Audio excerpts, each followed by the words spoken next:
तो easy way learning channel पर एक बार आपका पुनः स्वागत है। आज हम मध्यकालीन इतिहास से सभी परीक्षा उपयोगी बिंदुओं को देखेंगे। मुस्लिम आक्रमण।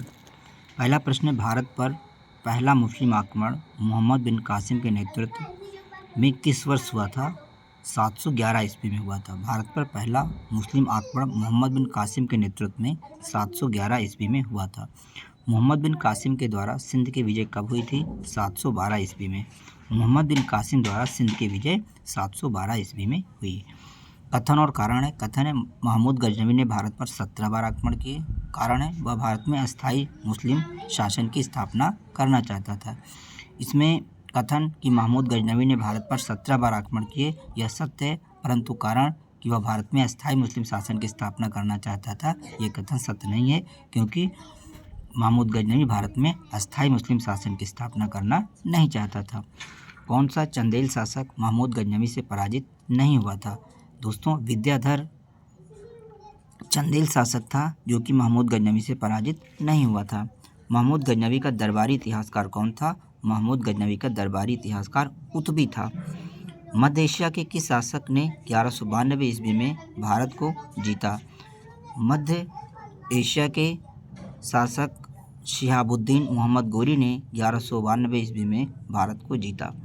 महमूद गजनवी के साथ आने वाला मुस्लिम विद्वान कौन था? अल-बरूनी था। किसने एक तरफ संस्कृत मुद्रा लेख के साथ चांदी के सिक्के निर्गत करवाए थे? महमूद गजनवी ने। महमूद गजनवी ने एक तरफ संस्कृत मुद्रा लेख के साथ चांदी के सिक्के निर्गत करवाए थे। वह युद्ध जिसमें भारत में मुस्लिम शक्ति की स्थापना हुई, तराइन का द्वितीय युद्ध था 1192 ईस्वी, जिसमें भारत में मुस्लिम शक्ति की स्थापना हुई थी। मोहम्मद गोरी को सबसे पहले किसने पराजित किया था? मोहम्मद गोरी को सबसे पहले भीम द्वितीय ने पराजित किया था। किस मुस्लिम शासक के सिक्कों पर देवी लक्ष्मी की आकृति बनी है? मोहम्मद गोरी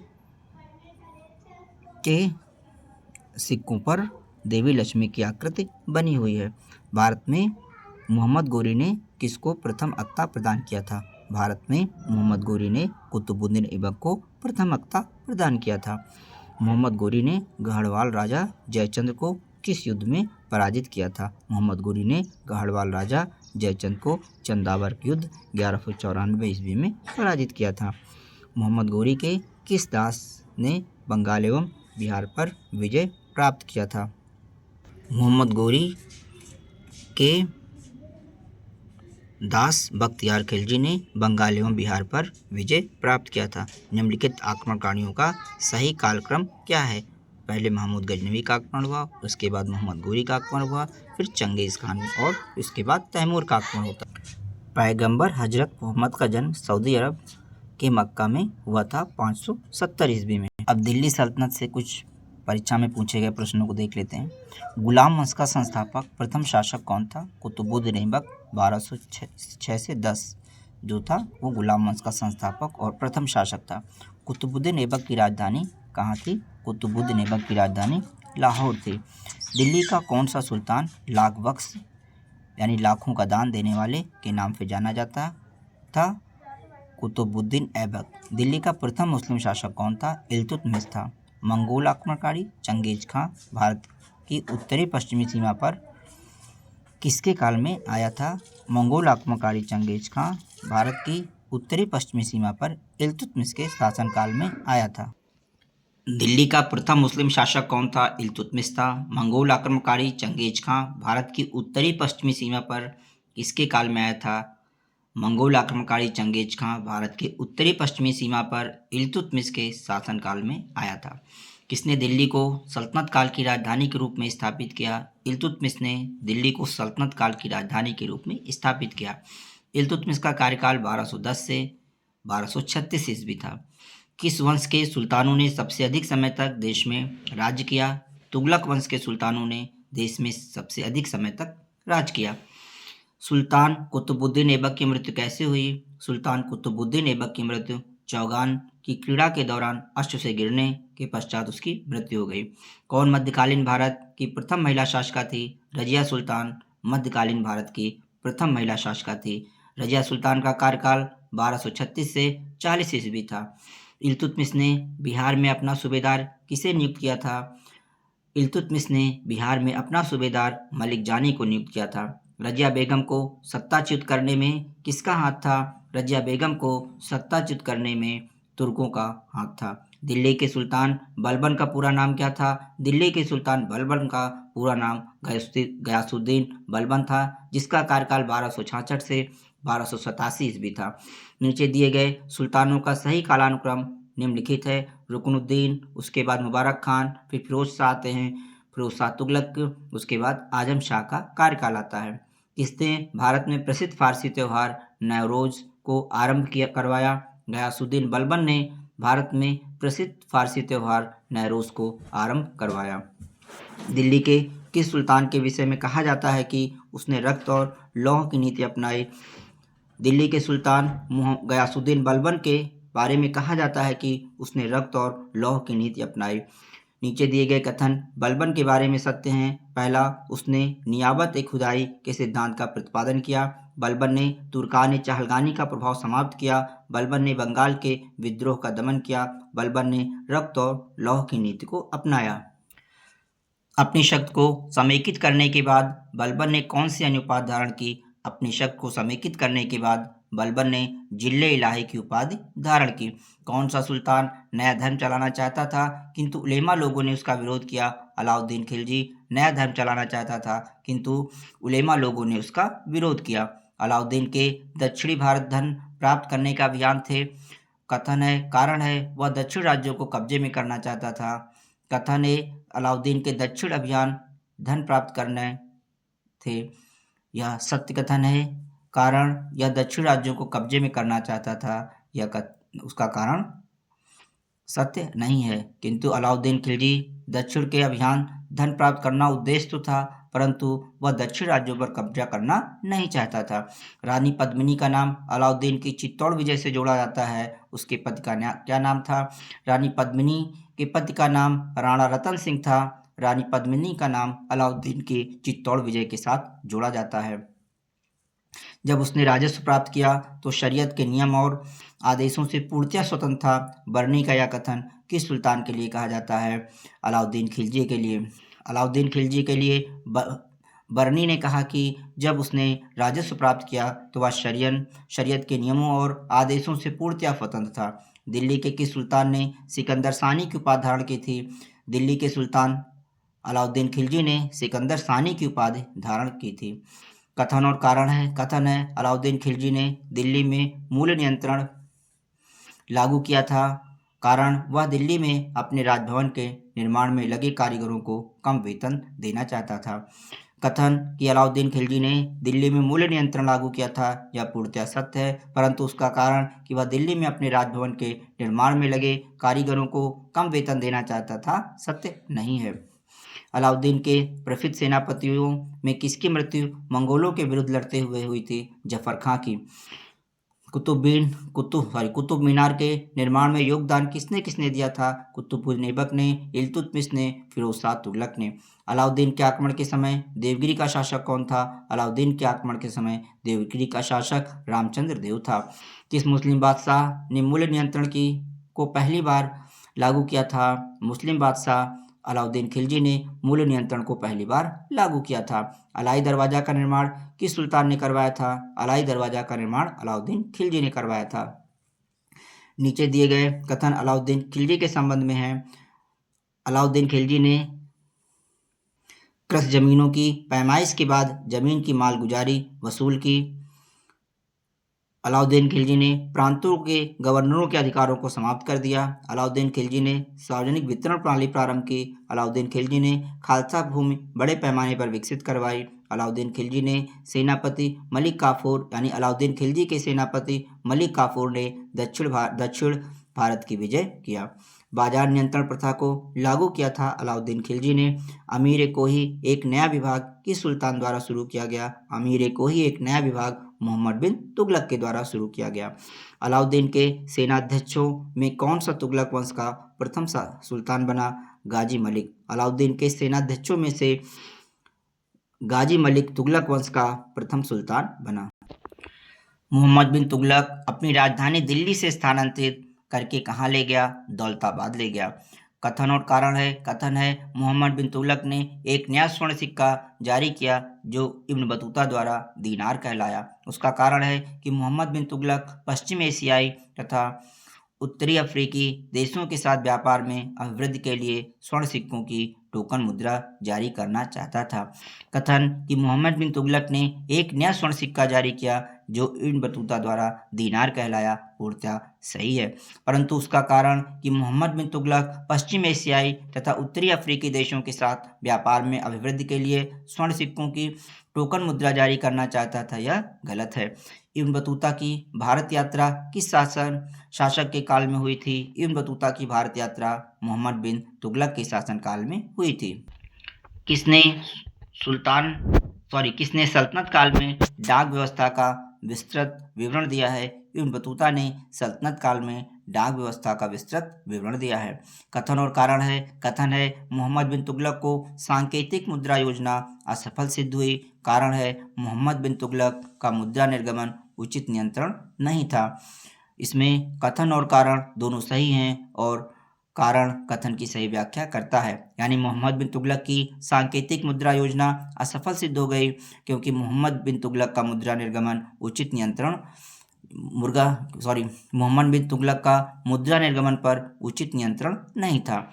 दिल्ली के किस सुल्तान ने एक पृथक कृषि विभाग की एवं फसल चक्र की योजना बनाई? दिल्ली के सुल्तान मोहम्मद बिन तुगलक ने एक पृथक कृषि विभाग एवं फसल चक्र की योजना बनाई।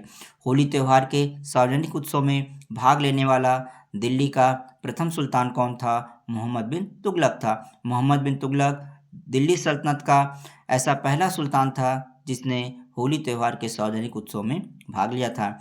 इतिहासकार बदायूं ने किसकी मृत्यु पर कहा था कि सुल्तान को अपनी प्रजा से और प्रजा को अपनी सुल्तान से मुक्ति मिल गई? मोहम्मद बिन तुगलक के बारे में इतिहासकार बदायूं ने उसकी मृत्यु पर कहा था कि सुल्तान को अपनी प्रजा से और प्रजा को सुल्तान से मुक्ति मिल गई। दिल्ली का सुल्तान जो दान दक्षिणा के बारे में काफ़ी ध्यान रखता था और इसके लिए एक विभाग दीवान खैरात स्थापित किया, वह था फिरोज तुगलक।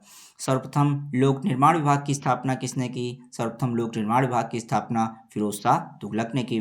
किस सुल्तान के दरबार में सबसे अधिक गुलाम थे?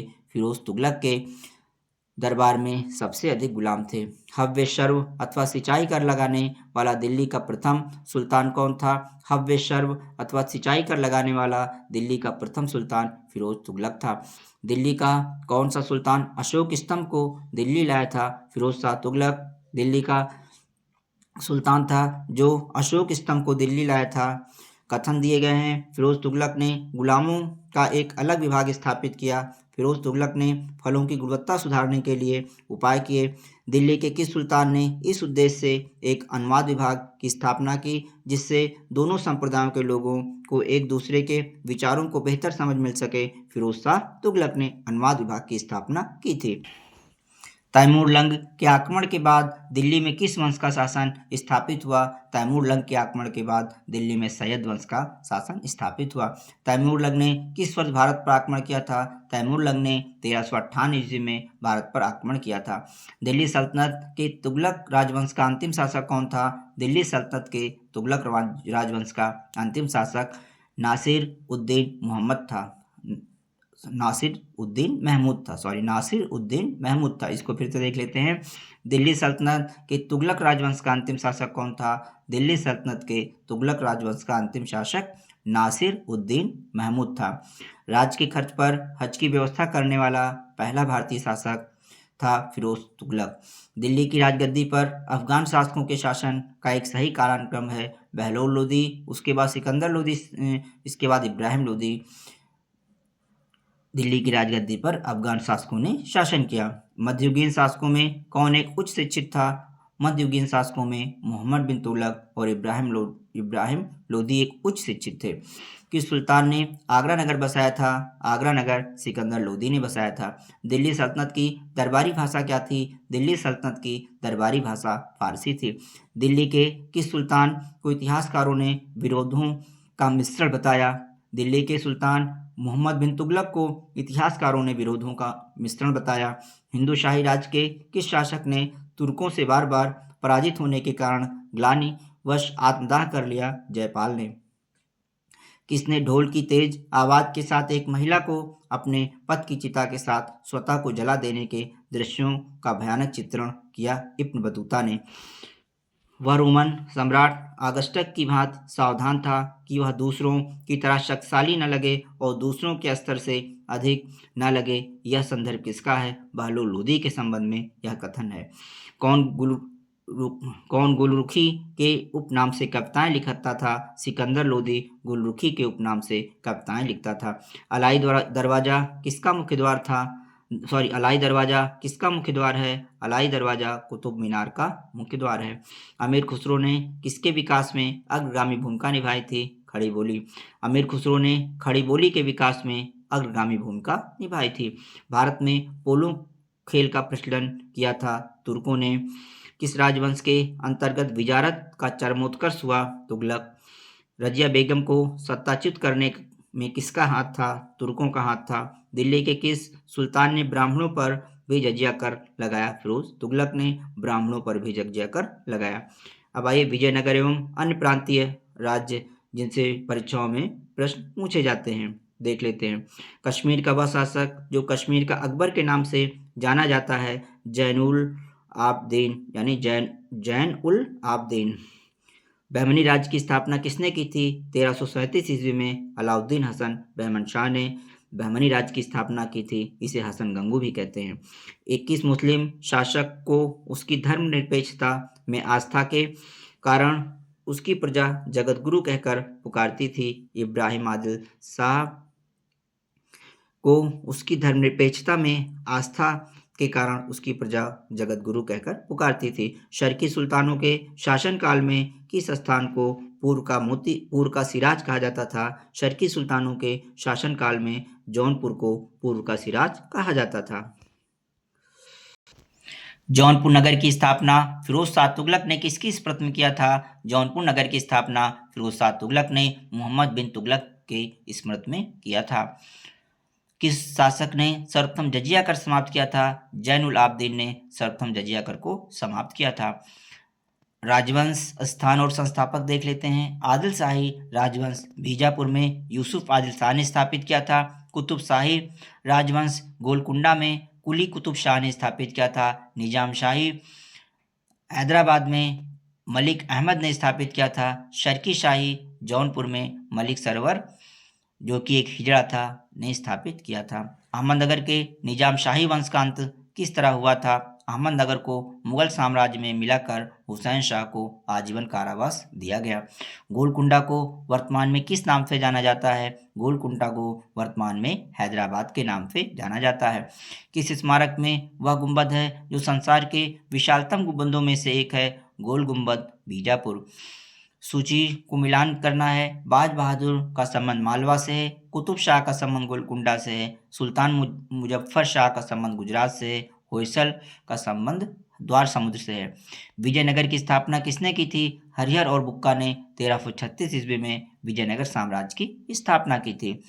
विजयनगर के उस पहले शासक की पहचान करें जिसने बहमनियों से गोवा को छीना था। हरिहर द्वितीय ने। विजयनगर के राजा कृष्णदेवराय तुलुवंश ने गोलकुंडा का युद्ध किस राजा के साथ लड़ा था? कुली कुतुब शाह के साथ लड़ा था। विजयनगर के राजा कृष्णदेवराय ने गोलकुंडा युद्ध जो है कुली कुतुब शाह के साथ लड़ा था। अपनी मदुरा विजय कृत में अपने पति के विजय अभियानों का वर्णन करने वाली थी गंगा देवी। गंगा देवी अपनी मदुरा विजय कृत में अपने पति के विजय अभियानों का वर्णन करने वाली थी। सत्य कथन है नरसिंह सालू ने संगम वंश का अंत किया और उनसे राज सिंहासन छीनकर सालू वंश का आरंभ किया। वीर सिंह ने अंतिम सालू शासक को गद्दी से उतारकर तुलु वंश स्थापित किया। वीर सिंह के उत्तरवर्ती उनके अनुज कृष्णदेव राय थे। कृष्णदेव राय के उत्तरवर्ती उनके अर्ध भाई यानी चचेरे भाई अच्युत देव राय थे। कृष्णदेव राय के दरबार में अष्टदिग्गज कौन थे? 8 तेलुगु कवि थे। वैदिक ग्रंथों के भाष्यकार सायण को आश्रय प्राप्त था विजयनगर के राजाओं का। प्रसिद्ध विजयनगर शासक कृष्णदेवराय के अधीन किस साहित्य का स्वर्ण युग था? तेलुगु साहित्य का स्वर्ण युग था। 1565 में कौन सा प्रसिद्ध युद्ध हुआ था? 1565 ईस्वी में तालीकोटा का प्रसिद्ध युद्ध हुआ था। होयसल स्मारक पाए जाते हैं हेलबीड और बेलूर में। प्रसिद्ध विजय विट्ठल मंदिर जिसके 56 तचित स्तंभ से संगीतमय स्वर निकलते हैं कहाँ स्थित है? हम्पी, जिसका निर्माण कृष्णदेव राय ने किया था। होयसलों की प्राचीन राजधानी द्वार समुद्र का वर्तमान नाम है हलेबीड। जब राजा वोडियार ने मैसूर राज्य की स्थापना की उस समय विजयनगर साम्राज्य का शासक कौन था? वेंकट द्वितीय था। किस स्थान के खंडहर विजयनगर की प्राचीन राजधानी का प्रतिनिधित्व करते हैं? हम्पी। और हम्पी कहाँ है? कर्नाटक में। विजयनगर साम्राज्य की वित्तीय व्यवस्था की मुख्य विशेषता क्या थी? भूराजस्व। विजयनगर के किस शासक ने चीन के सम्राट के पास अपना राजदूत भेजा था? बुक्का प्रथम ने। कृष्णदेव राय ने किसके साथ मैत्रीपूर्ण संबंध रखे थे? कृष्णदेव राय ने पुर्तगालियों के साथ मैत्रीपूर्ण संबंध रखे थे। विजयनगर किस नदी के तट पर स्थित है? विजयनगर तुंगभद्रा नदी के तट पर स्थित है। मीनाक्षी मंदिर कहाँ स्थित है? मीनाक्षी मंदिर मदुरई में स्थित है। चार मीनार का निर्माण किसने कराया था? कुली कुतुब शाह ने चार मीनार का निर्माण कराया था। विजयनगर के शासकों तथा बहमनी सुल्तानों के मध्य विवाद का विषय था। पहला कृष्णा तुंगभद्रा का दोआब क्षेत्र, दूसरा गोदावरी कृष्णा का डेल्टा क्षेत्र और तीसरा था मराठवाड़ा का कोंकण आदि क्षेत्र। विजयनगर राज्य का प्रथम राजवंश कौन सा था? विजयनगर राज्य का प्रथम राजवंश संगम वंश था जो कि 1336 से 1485 ईस्वी तक था। प्रसिद्ध विरूपाक्ष मंदिर कहाँ अवस्थित है? प्रसिद्ध विरूपाक्ष मंदिर हम्पी में स्थित है। अटाला मस्जिद कहाँ स्थित है? अटाला मस्जिद जौनपुर में स्थित है। बहमनी साम्राज्य किसके समय में अपने चरमोत्कर्ष पर पहुंचा? बहमनी साम्राज्य महमूद गवा के साम्राज्य में अपने चरमोत्कर्ष पर पहुंचा। टोडरमल का पूर्वगामी किसे कहा जाता है? टोडरमल का पूर्वगामी महमूद गवा को कहा जाता है। महमूद बेगड़ा किस राज्य का प्रसिद्ध सुल्तान था? महमूद बेगड़ा गुजरात राज्य का प्रसिद्ध सुल्तान था। आइए अब दिल्ली सल्तनत के प्रशासन, साहित्य और कला के संबंध में विभिन्न परीक्षाओं में पूछे गए प्रश्नों की चर्चा कर लेते हैं। सल्तनत काल के अधिकांश अमीर एवं सुल्तान किस वर्ग के थे? सल्तनत काल के अधिकांश अमीर और सुल्तान तुर्क वर्ग के थे। किस भारतीय मुस्लिम राजवंश के अंतर्गत विजारत यानी मंत्रिपरिषद का चरमोत्कर्ष हुआ? तुगलक काल में। इतिहासकार बर्नी ने दिल्ली के सुल्तानों के अधीन भारत में शासन को वास्तव में इस्लामी शासन नहीं माना क्योंकि अधिकतर आबादी इस्लाम का अनुकरण नहीं करती थी। दीवान मुस्तकराज या राजस्व विभाग का संबंध अलाउद्दीन खिलजी से है। दीवान अमीर कोही यानी कृषि विभाग की स्थापना मोहम्मद तुगलक ने किया। दीवान खैरात दान विभाग की स्थापना फिरोज तुगलक ने किया। दीवान बंदगान दासों की देखरेख के विभाग की स्थापना फिरोज तुगलक ने किया था। शर्ब कर लगाया जाता था सिंचाई पर। जीतल और टंका प्रसिद्ध थी सल्तनत काल की मुद्रा थी। जवाबिद का संबंध किससे था? जवाबिद राज कानून से था। खराज उस्र और मुक्तई संबंधित हैं भूमि उत्पाद पर लगने वाले कर से। खराज उस्र और मुक्तई भूमि उत्पाद पर लगने वाले कर थे। सल्तनत काल में फवाजिल यानी फाजिल का अर्थ क्या होता है? इक्तादारों द्वारा सरकारी खजाने में जमा की जाने वाली अतिरिक्त राशि सल्तनत काल में फवाजिल या फाजिल कहलाती थी। सल्तनत काल में भू राजस्व का सर्वोच्च अधिकारी कौन था? सल्तनत काल में भू राजस्व का सर्वोच्च अधिकारी चौधरी था। भारत के किस मध्यकालीन शासक ने इक्ता व्यवस्था प्रारंभ की थी? भारत के मध्यकालीन शासक इल्तुतमिश ने इक्ता व्यवस्था प्रारंभ की थी। किसने टंका नामक चांदी का सिक्का चलाया था? इल्तुतमिश ने टंका नामक चांदी का सिक्का चलाया था। सल्तनत काल के सिक्के टंका, शशगनी एवं जीतल किन धातुओं के बने थे? सल्तनत काल में टंका चांदी का बना था, शशगनी चांदी का था एवं जीतल तांबा का बना हुआ था। किस सल्तनत कालीन कवि ने दिल्ली के 7 सुल्तानों का शासन देखा था?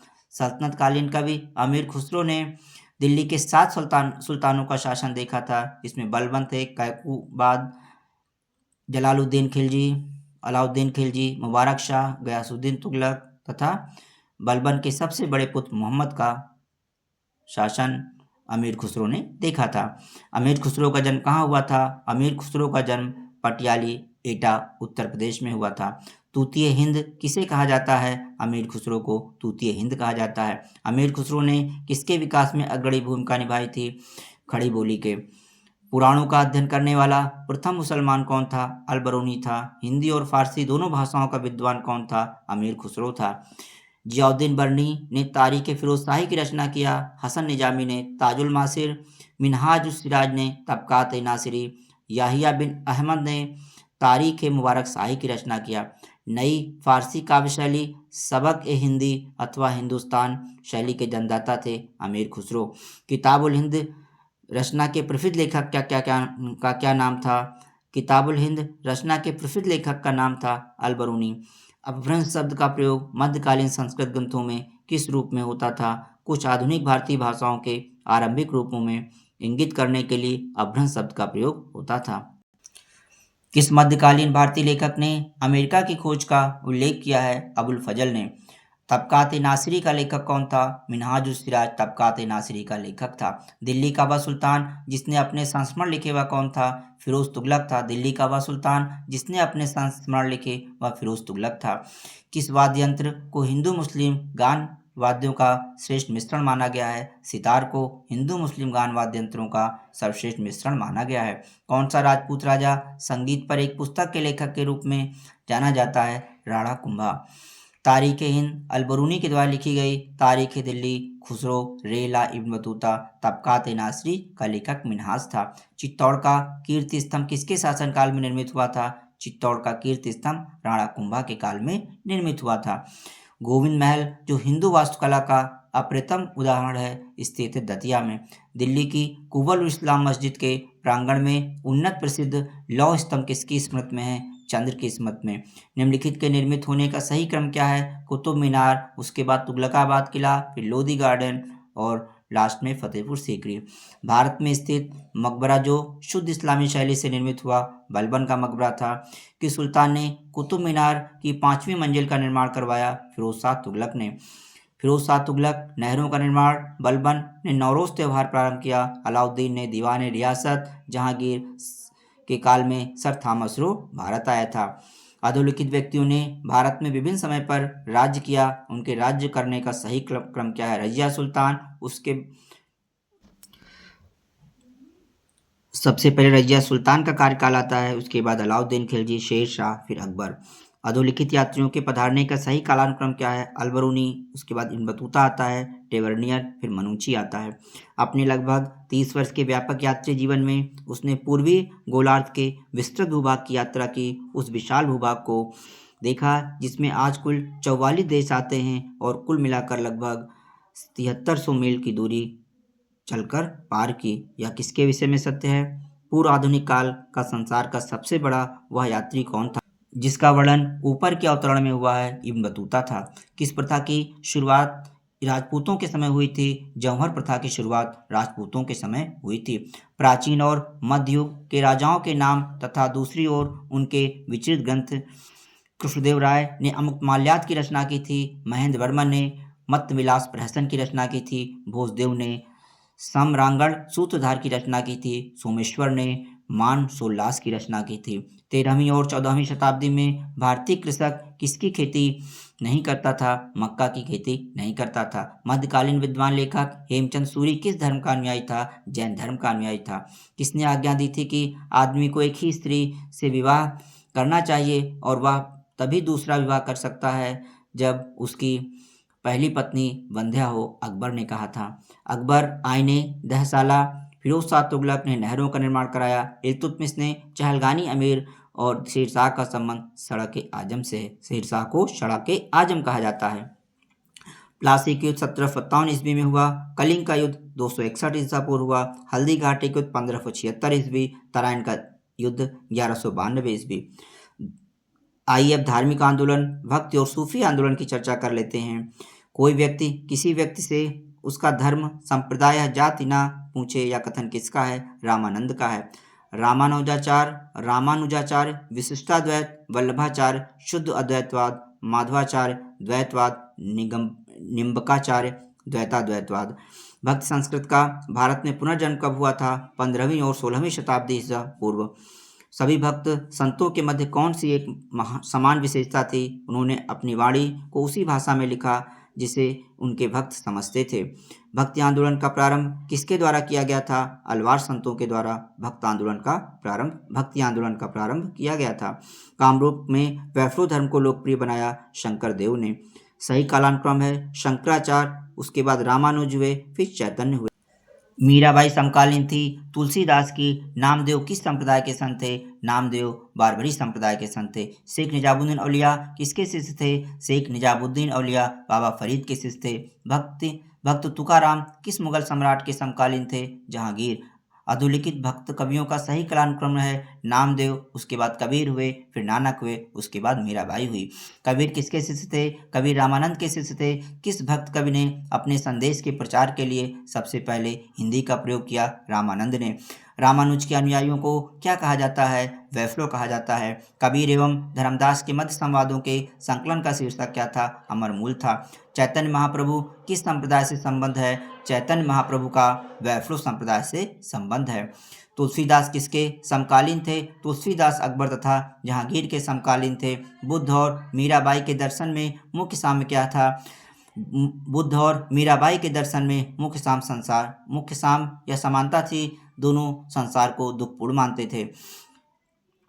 यह कथन किसका है कि ईश्वर केवल मनुष्य के सद्गुणों को पहचानता है तथा उसकी जाति नहीं पूछता है? आगामी दुनिया में कोई जात नहीं है। यह सिद्धांत किस भक्त संत का है? नानक का। भारत में चिश्तिया सूफी मत को किसने स्थापित किया? ख्वाजा मोइनुद्दीन चिश्ती ने। कथन भारत में सूफियों के चिश्ती धर्म संघ का प्रवर्तक और सर्व प्रमुख व्यक्ति ख्वाजा मोइनुद्दीन चिश्ती है। कथन है कारण चिश्ती धर्म संघ ने अपना कार्य अजमेर में स्थित ग्राम चिश्त से किया था। इसमें कथन कि भारत में सूफियों के चिश्ती धर्म संघ का प्रवर्तक और सर्वप्रमुख व्यक्ति ख्वाजा मोइनुद्दीन चिश्ती है सत्य है, परंतु उसका कारण कि चिश्ती धर्म संघ ने अपना कार्य अजमेर में स्थित ग्राम चिश्त से किया था गलत है। कि सूफी संत के विचारों को सिखों के धर्म ग्रंथ आदि ग्रंथ में संकलित किया गया। सूफी संत फरीदुद्दीनगंज शकर के विचारों को सिखों के धर्म ग्रंथ आदि ग्रंथ में संकलित किया गया है। भारतीय इतिहास में सूफीवाद के संदर्भ में क्या सही है? शेख नसीरुद्दीन चिराग ए दहलवी शेख निजामुद्दीन औलिया का शिष्य था। भारत में सूफियों की कादरिया पद्धति सबसे पहले शेख नियामतुल्ला और मखदूम मोहम्मद जिलानी द्वारा लागू की गई। चिश्ती दिल्ली और दोआब सुहरावर्दी सिंध फिरदौसी बिहार। प्रसिद्ध संत सलीम चिश्ती कहाँ रहते थे? फतेहपुर सीकरी में रहते थे। कि सूफी संत की मान्यता थी कि भक्ति संगीत ईश्वर के निकट पहुँचने का एक साधन है। मोइनुद्दीन चिश्ती। शेख निजामुद्दीन औलिया की दरगाह कहाँ स्थित है? शेख निजामुद्दीन औलिया की दरगाह दिल्ली में स्थित है। गुरु नानक का जन्म स्थान ननकाना है। सूफीवाद के सिलसिले में कौन संगीत के विरुद्ध था? नक्शबंदिया संगीत के विरुद्ध था। किसे शेखुल हिंद की पदवी प्रदान की गई थी? शेख सलीम चिश्ती को। किस सुल्तान से निजामुद्दीन औलिया ने भेंट करने से इनकार कर दिया था? अलाउद्दीन खिलजी से निजामुद्दीन औलिया ने भेंट करने से इनकार कर दिया था। प्रतिवर्ष प्रसिद्ध सूफी संत हाजी वारिस अली शाह की मजार पर मेला कहाँ लगता है? देवा शरीफ में। किस सूफी संत ने कृष्ण को औलिया के रूप में माना है? शाह मोहम्मद गौस ने। सिर्रे अकबर के लेखक हैं दारा शिकोह ने किस शीर्षक के अंतर्गत उपनिषदों का फारसी भाषा में अनुवाद किया था? सिर्रे अकबर के शीर्षक से दारा शिकोह ने उपनिषदों का फारसी भाषा में अनुवाद किया था। जिसके शासन में गुरु नानक देव ने सिख धर्म की स्थापना की थी? सिकंदर लोदी के शासनकाल में गुरु नानक देव ने सिख धर्म की स्थापना की। कृष्ण जीवन परक प्रेम वाटिका काव्य की रचना की थी रसखान ने। बारहमासा की रचना किसने की? मलिक मोहम्मद जायसी ने। पुष्ट मार्ग के दर्शन की स्थापना किसने की थी? वल्लभाचार्य ने। प्रसिद्ध भक्त कवयित्री मीराबाई के पति का नाम था राजकुमार भोजराज। मध्ययुगीन भारत के धार्मिक इतिहास के संदर्भ में सूफी संत अधोलिखित तरह के आचरण का निर्वाह करते थे। ध्यान साधना और श्वास नियमन, एकांत में कठोर यौगिक व्यायाम, श्रोताओं में आध्यात्मिक हर्षोन्माद उत्पन्न करने के लिए पवित्र गीतों का गायन करते थे। काव्याभिव्यक्ति के रूप में उर्दू का प्रयोग करने वाला पहला लेखक था अमीर खुसरो। किस सूफी संत ने कहा था कि हनूज दिल्ली दूरस्ती, दिल्ली दूर है, शेख निजामुद्दीन औलिया ने कहा था। अकबर किस सूफी संत का बड़ा आदर करता था और जिसके आशीर्वाद से शाहजादा सलीम जहांगीर का जन्म हुआ था? शेख सलीम चिश्ती। मुगल बादशाह औरंगजेब को किस सूफी सिलसिले में दिलचस्पी थी और उसे अपनाया भी था? नक्शबंदी। नक्शबंदी मुगल बादशाह औरंगजेब को नक्शबंदी सूफी सिलसिले में दिलचस्पी थी और उसने अपनाया भी था। तो दोस्तों आज के वीडियो में इतना ही रखते हैं। इसका अगला पार्ट यानी मध्यकालीन वीडियो का अगला पार्ट जिसमें हम मुगल वंश की चर्चा करेंगे, अगले वीडियो में लेकर उपस्थित होंगे। दोस्तों इसका प्राचीन इतिहास का जो वीडियो अपलोड किया जा चुका है, साथ ही साथ सामान्य अध्ययन के प्रश्नोत्तरी विभिन्न प्रश्नों के भी विभिन्न विषयों के अपलोड किए जा चुके हैं। उसको आप लोग देखकर अधिक से अधिक लाभ उठा सकते हैं। धन्यवाद।